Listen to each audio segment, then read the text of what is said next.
interesting thing just happened in court. So a witness who had just finished wrapping up her testimony left. The jury was excused for lunch, and then the judge turned to the defense team and said to them, your client has been nodding vigorously during testimony towards the jury. Now, there are explicit rules in court that the defendant is not allowed to have any form of communication with the jury. And the judge said to the defense team, is that going to happen again? And they said, no, it is not going to happen again. The judge called it absolutely unacceptable and said that if it does happen again, Combs could be removed from the courtroom altogether. Now to the case against music mogul Sean Diddy Combs. All right, the judge issuing a stern warning to Diddy's defense today. And Fox 6's Lisa Evers was inside the courtroom when it all went down. Lisa, what happened?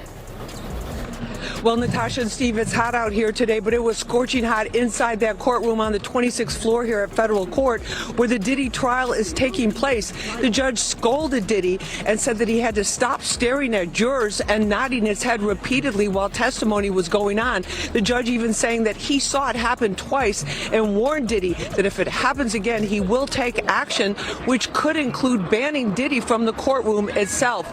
Week 5 of the Diddy trial has commenced, and the courtroom atmosphere is charged with tension as new and alarming developments continue to unfold.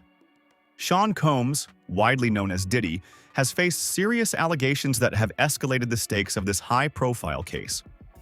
The trial has been marked by accusations of jury tampering, attempts to bribe witnesses, and a series of shocking testimonies that paint a troubling picture of Diddy's alleged behavior.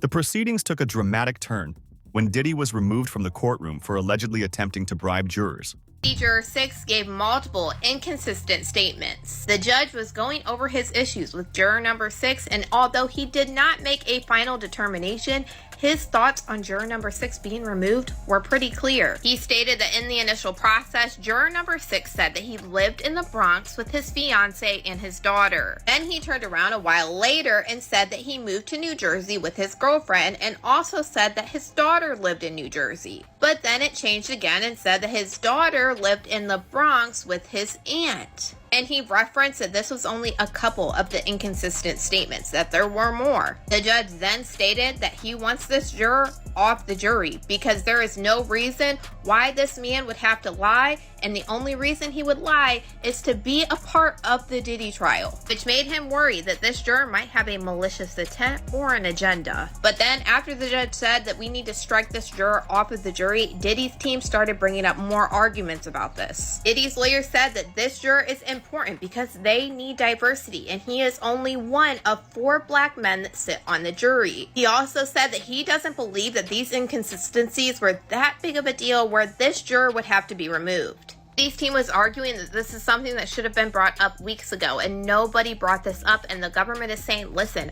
I didn't even know about this back then. Then Diddy's lawyer said something really weird. They said, just bring this juror in, just question him. I'm sure it's nothing. I'm sure he'll be able to explain. But this is what the government wanted the judge to do earlier, and Diddy's lawyer said, no. That would be harassing the juror. Then the judge told everybody to get out of the courtroom, that they needed to have a sealed. Reports have surfaced suggesting that Juror 6 may have been compromised, allegedly working in Diddy's favor. This revelation has raised significant concerns about the integrity of the trial and the potential for corruption within the judicial process. The implications of such actions are profound, as they threaten the very foundation of justice and fairness that the legal system is built upon. For the Sean Combs trial, his defense attorneys asked the judge to declare a mistrial in a late-night filing alleging prosecutorial misconduct. Chief Investigative Correspondent Aaron Katursky at the courthouse. Good morning, Aaron. Good morning to you, George. Federal prosecutors, according to the defense, knowingly introduced false testimony that Sean Combs dangled a woman from a 17th floor balcony. It was Brianna Bongolan, a friend of Cassie Ventura, who told the jury that he lifted me up, then put me on top of the rail before throwing her onto furniture. The jury saw photos of a large bruise and her bandaged back. Combs denied it happened, and the defense argued hotel receipts show he was in New York at the time. The judge, though, is unlikely to grant the mistrial, and a 5th week of testimony is going to begin here this morning with Combs' ex-girlfriend, known by the pseudonym Jane, back on the witness stand. She's already tearfully told the jury grueling details of degrading sex with male and how she feared if she stopped, Combs would stop paying her rent. Combs denies it all, says all the sex was consensual. And guys, Jane is expected to be on the witness stand for most of the week. Furthermore, a security officer testified that Diddy offered him $100,000 to remain silent and destroy evidence, leading to a disturbing pattern of victims mysteriously disappearing. This testimony has added a layer of complexity to the case, suggesting that Diddy and his associates may have gone to great lengths to silence those who could potentially incriminate him. A particularly notable incident occurred when a witness concluded her testimony, prompting the jury to be excused for lunch. The judge turned to Diddy's defense team and expressed his dismay over Diddy's behavior, specifically his vigorous nodding towards the jury during the witness's testimony. Today, the jurors in his trial heard from a former security supervisor at that hotel. His name is Eddie Garcia, and he testified that not long after the attack happened, Diddy's chief of staff, Christina Coram, called him to ask for the footage. He said that he told her no on the phone, and again when she showed up in the lobby, said he told her no again. But that night, Garcia testified, Christina Coram called him again, and this time she handed the phone to Diddy. Garcia told the jury in Combs' federal trial that Puff said if that video ever got out, it would ruin his career. He testified that Diddy promised to, quote, take care of him if he could only find a way to get that video. And so, Eddie Garcia, who was promised immunity to tell the truth in court, reached out to his boss, who agreed to sell the video for $50,000. And the following day, Garcia brought a USB drive with that video to a meeting he said included Diddy, that chief of staff, Christina Coram, and one of Diddy's bodyguards. But before handing over that little USB stick, Garcia said he told Diddy he was worried. He was concerned he might be implicated in a crime if Cassie Ventura ever called the police and complained. At which point, according to Garcia, Diddy had a plan. FaceTimed Cassie and ordered her to, quote, tell him you wanted this too, Cassie. A freshly beaten up Cassie was there on the FaceTime wearing a hoodie and complied with Diddy's demand, Eddie testified. He then said he signed a contract swearing that no other copy of the video existed and swearing him to silence with $1 million penalty if he ever spoke of what he saw or of what he did, i.e. the payoff. In return, Garcia says he was handed a bag containing $100,000, double the amount that Garcia's boss had asked for. The judge emphasized that explicit rules prohibit any form of communication between the defendant and the jury, labeling Diddy's actions as absolutely unacceptable. He warned that if such behavior were to occur again, Diddy could face removal from the courtroom altogether. This warning underscores the seriousness with which the court is treating the integrity of the trial and the need to maintain a fair and impartial jury. Big breaking news tonight. For the first time in the history of New York City, a sitting mayor has been indicted for crimes. ABC News reporting that Mayor Eric Adams has been indicted by a federal grand jury. We do not know yet the exact charges. Federal authorities have been investigating Adams and members of his staff, issuing subpoenas for documents and cell phones. Several members of administration have resigned, some of them also friends of Mayor Adams. Again, Eric Adams, the 110th mayor of New York, has been indicted by a federal grand jury. Diddy always been the type of individual that want to have ups on the next person no matter what they was doing. He did the stuff to Ja Rule so he could go after Jay-Z. They not gonna come out and speak on nothing that has anything to do with them, and they praying that they not on the tape doing crazy stuff, being oiled up in the whole 9 yards. Until the feds say, hey, yo, listen here. Hey, buddy, we got you on this tape, and girl looked like she was pretty young. We're not gonna show it, but we need you to come and testify against Brother Love. That's when they're gonna start talking. And they're not gonna be talking in his favor. 250 cameras all over the house? Somebody got caught stealing a cookie out the cookie jar. When you that powerful, you didn't get that powerful without having 1 or 2 or maybe 3 ups on somebody. On day 23 of the trial, the judge decided to investigate Juror 6 further. Just days prior, Diddy had been warned to cease any communication with jurors, and now it appeared that the identity of the juror he had allegedly communicated with had been revealed. Juror 6 has been accused of providing multiple inconsistent statements regarding his background, raising suspicions about his motives and credibility. Diddy's legal team is fighting to keep Juror 6 on the jury, arguing that removing him would be an attempt to unfairly incriminate a black man. Court has adjourned today in the sex trafficking and racketeering trial of Sean Diddy Combs. Today, the defense requested a mistrial following testimony from an LA arson investigator, but the judge denied the request. ABC's Rena Roy has the latest. A mistrial request denied in the federal criminal trial of Sean Diddy Combs. His defense team accusing the government of prosecutorial misconduct during the testimony of a Los Angeles arson investigator who spoke about fingerprints that were lifted from the front door of rapper Kid Cudi's home as part of an investigation into a break-in there in 2011. The investigator testifying that those fingerprints were destroyed, and when prosecutors asked the investigator if that was unusual, the defense accused them of trying to plant the idea that Combs was responsible. The overall implication, according to the defense, is that somehow Sean Combs created that disappearance. The defense moved for a mistrial, and they moved for it because what they said is it's unduly prejudiced, because this is the whole theory of what the prosecution is putting forth, is that he has this control and can make these investigations disappear. Instead, the judge striking that part of the testimony, telling jurors to disregard it. Right before, the jury heard from a police officer who responded to that break-in, testifying that he saw a black Escalade leaving the scene with plates registered to Combs' company Bad Boy Productions. The arson investigator also testifying about another incident at Kid Cudi's home in 2012 when his Porsche was set on fire. He testified about the smoke and fire damage in these photos that were shown to the jury and said he determined the fire was targeted and started with a Molotov cocktail. Kid Cudi last week testified he believed Combs was responsible for both incidents after finding out he was dating Cassie Ventura.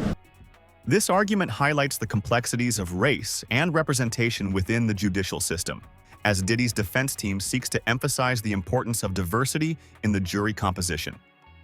The judge expressed serious concerns about Juror 6's credibility, noting the numerous inconsistencies in his statements regarding his residence and family. Initially, Juror 6 claimed to live in the Bronx with his fiancée and daughter, only to later state that he had moved to New Jersey with his girlfriend, and then further changed his story about his daughter's living situation. The judge indicated that he wanted this juror removed from the jury, suggesting that the only reason for his lies could be a malicious intent to be part of the Diddy trial. Ye, formerly known as Kanye West, has made a surprise appearance at Sean Diddy Combs' criminal trial on Friday. He expressed support for his fellow rapper as he defends against sex trafficking charges.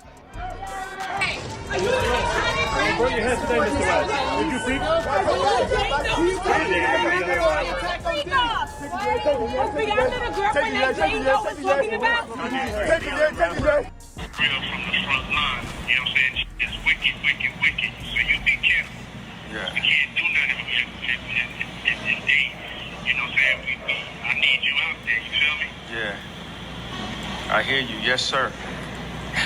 Yes, sir. And have some fucking fun. Yeah. Having no fun and then get behind the mic, have some fun, chop up them samples, get back on your headband, vibe, have some fun, get back to smiling. These other motherfuckers, they wasting your time, big. You know what I'm saying? This situation raises critical questions about the vetting process for jurors and the potential for bias or manipulation within the jury selection process. In response to the judge's concerns, Diddy's lawyers argued that the jurors' diversity is crucial to the jury's composition, as he is one of only 4 black men serving on the jury. They contended that the inconsistencies were not significant enough to warrant removal and claimed that the issue should have been raised earlier in the trial. The defense's insistence on maintaining Juror 6's presence on the jury underscores their strategy to highlight the importance of diversity in the judicial process. Also tonight, our first look inside Combs' Miami mansion, the day federal agents busted the gate open last year to raid it. A federal agent testifying about the evidence, guns and ammo seized from Diddy's home that were found near alleged freak-off supplies, which included dozens of bottles of baby oil and boxes of platform heels, bondage restraints, and bundles of rope. Also photographed as evidence that day, motivational messages on Combs's bathroom mirror that included "You a legend" and "Upward motion," and drugs. Lots of drugs, including ones found in plastic bags inside a Gucci bag and orange tablets with the Tesla logo that tested positive for LSD. So we just got new exhibits today. Take a look at these photos that prosecutors have just released. They're pictures of Diddy's former girlfriend, Cassie Ventura, with what she says are bruises on her back and legs, which you can see here, and also a gash above her eye. Also released today some pictures from when Diddy was arrested in September of last year at the Park Hyatt Hotel in New York. And a special agent with Homeland Security testified last week that some of the items found included baby oil, drugs, these pink packets of ketamine. There's also this image of a knife wedged in a door. Now, Combs, we aren't sure if he's going to be taking a stand in his own defense, but he denies all of the allegations against him. But will all of these witnesses really prove the government's charges that he was running this criminal empire and that he's guilty of sex trafficking? This argument reflects broader societal discussions about representation and the need for diverse voices within the legal system. The defense has also requested a mistrial, alleging prosecutorial misconduct, particularly regarding the introduction of false testimony about an incident where Diddy allegedly dangled a woman from a balcony. The defense argues that the prosecution is attempting to paint Diddy as a controlling and manipulative figure, which they claim is an unfair characterization. The judge, however, appears unlikely to grant the mistrial, indicating that the trial will proceed as planned. It's Diddy Day 19, and the drama is reaching a fever pitch here in this downtown Manhattan courtroom as one of Diddy's exes dropped new bombshells. Wiping away tears from her eyes, she testified she begged Diddy to stop the freak-offs, texting, "I'm not a porn star, I'm not an animal." A social media influencer and Diddy's girlfriend from 2021 to 2024. She used the pseudonym Jane on the stand. She alleged Diddy coerced her into days-long sex parties with male escorts. Text messages from 2023 introduced today in court reveal just how badly Jane wanted out. "I don't want to be used and locked in a room to perform and fulfill your fantasies. I'm coming to the realization of what this really is. My heart is really in this, and it's breaking. I don't want to play this role in your life anymore." In one of the more dramatic moments, Jane testified that when Cassie's 2023 lawsuit became public, she fainted. She said when she read 3 pages that echoed her own experience with Diddy, it, quote, felt like a nightmare. Jane's testimony is emotional, but I also say naturally emotional. Sometimes you have witnesses who will testify and get emotional at awkward points in their testimony, but Jane seems very authentic, and that helps her credibility in terms of what she's testifying to. ABC News legal contributor, attorney, and host of Bad Rap, the case against Diddy, Brian Buckmeyer was in the courtroom. The Sean Combs of last week and the Sean Combs of this week does seem slightly different in his demeanor. He doesn't seem to be actively engaging in, let's say, body language or communication with the jury. It could be because of this witness, or that he knows they're on the verge of cross-examination, potentially starting tomorrow morning, so not as much vigorous head nodding. Show out of Cassie right here, guys. And there's more news about Diddy's freak-offs. Sean Deering, a male escort mentioned in court, is speaking with People about his time with Cassie at those sex parties. Sean said he was hired more than a dozen times, starting in late 2014 or early 2015, and the tone changed. I just would say overall, the tone was a little darker towards the last time I'd seen them. It was more of a doing this to please him type of spirit overall. I can tell when the energy was different. The former male escort claims Cassie was playing her role. It was evil, and she was under that. Sean says Diddy tried to hire him again in 2017, but he passed. Sean Combs has pled not guilty to all charges against him.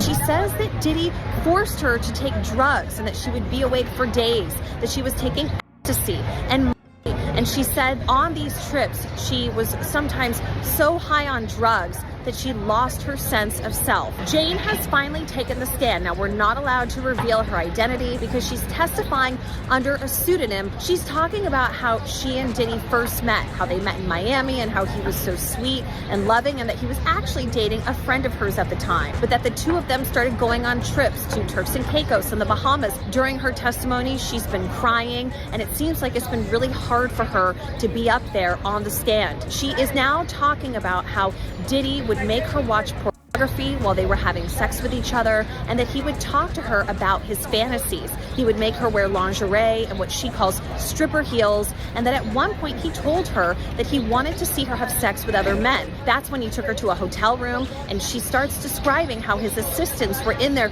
setting things up with baby oil and the lighting and providing drinks. And she said that when she was there, he then hired an escort from a company called Cowboys for Angels. She said that this escort's name was Dawn, and that she had sex with this man in front of Diddy while he masturbated. Jane testified that over the next few years, 90% of her relationship with Diddy centered around these sexual encounters with male escorts. She testified that she told Diddy multiple times, verbally and in writing, that she did not want to participate in these sexual encounters.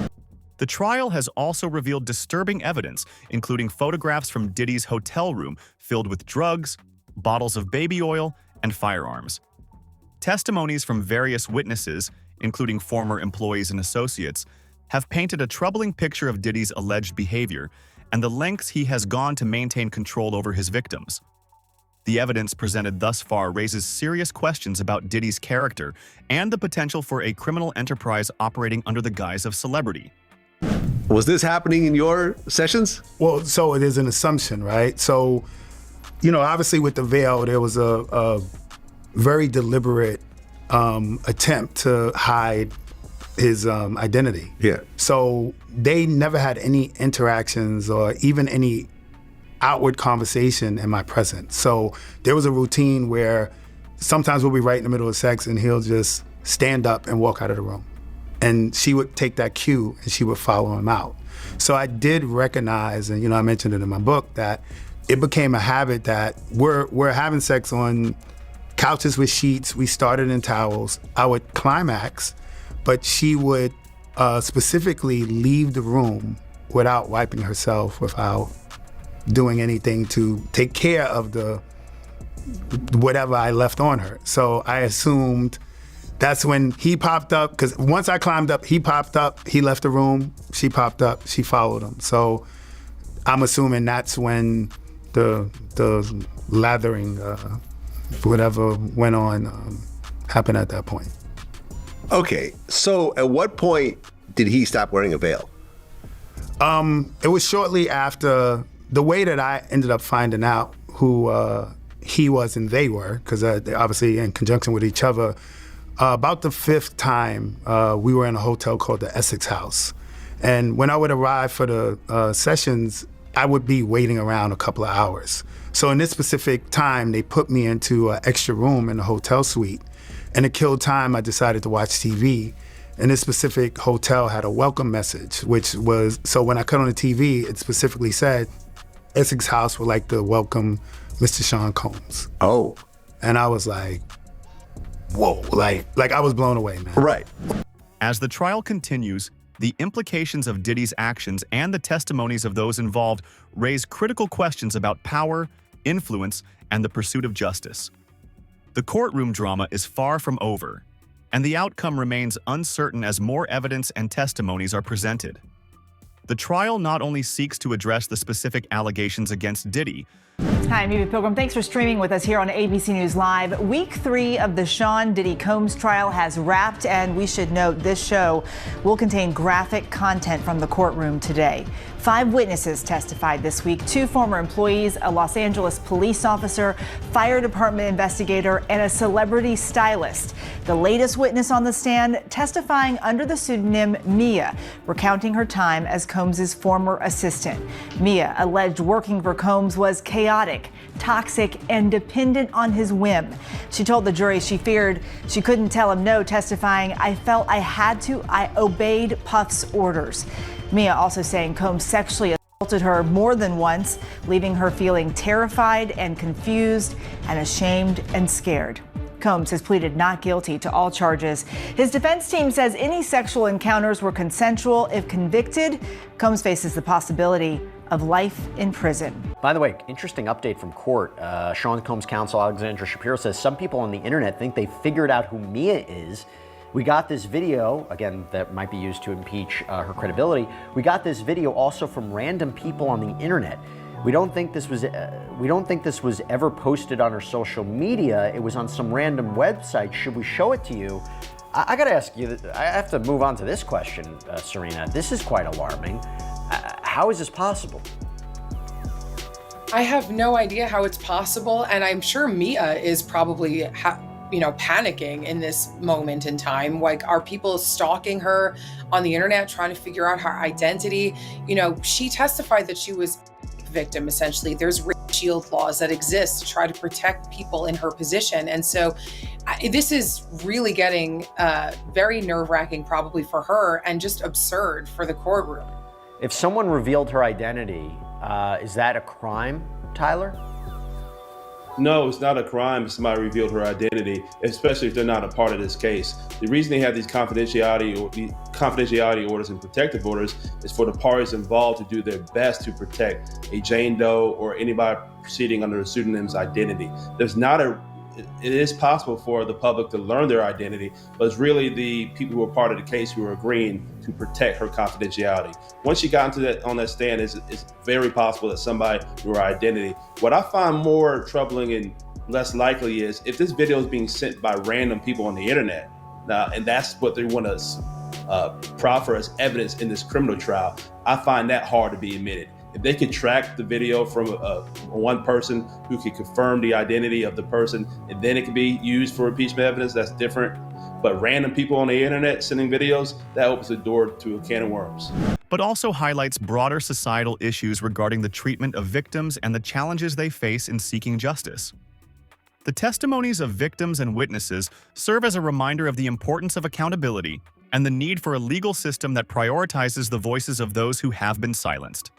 An alleged sex trafficking victim is expected to testify here today that Sean Combs used lies, drugs, and threats to force her into freak-offs after the jury hears more from a different woman who claims Combs hoisted her over that balcony.